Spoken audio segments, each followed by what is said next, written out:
as a separate vertical for taking independent decisions with respect to permitting and regulating the activities of private companies in space sector.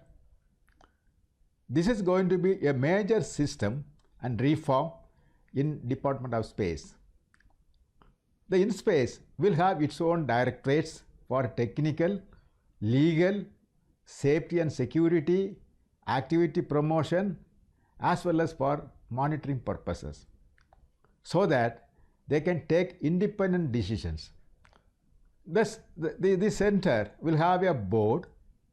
The board of IN-SPACe will have representation from industry, academia, and Government of India. IN-SPACe will act as a national nodal agency for handholding and promoting private sector in space endeavors, and for this ISRO will share its technical expertise as well as facilities.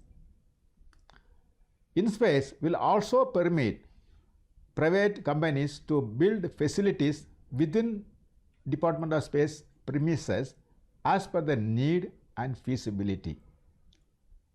Private companies can directly apply to IN-SPACe. IN-SPACe will independently evaluate and process the application. Once IN-SPACe gives its decision, it will be binding on all stakeholders, either private people or the ISRO. The IN-SPACe mechanism may take about 3 to 6 months to become operational. However, private companies need not wait for the system to be formalized. They can start applying through Department of Space in the interim. We will process the requirements and do the needful even now itself. In fact, already private companies approached us for the use of ISRO's facilities, and we are processing the request very fast track mode.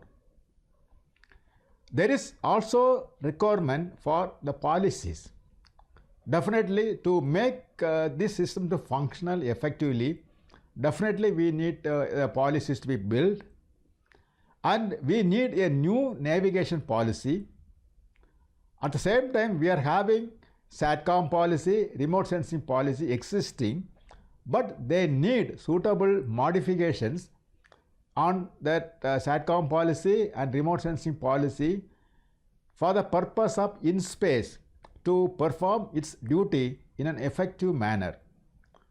The new mechanism will provide a fair and equitable space for private enterprises. This is all the first reform. There is a major reform. In short, that mechanism we are going to establish is for allowing private players to carry out the activities in space sector.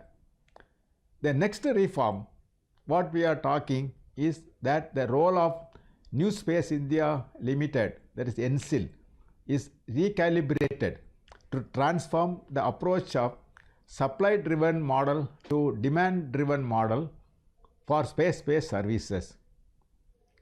NSIL will be empowered to take over the operational launch vehicles, satellite, as well as commercial applications activities, and will execute them through industry consortiums. NSIL will also undertake technology transfer activities. Now, coming back to ISRO, its activities are not going to be reduced. ISRO will continue to carry out space activities, including advanced research and development, interplanetary missions, human space flight, and capacity building activities. In addition, ISRO will also wholeheartedly support private sector as per IN-SPACe decisions.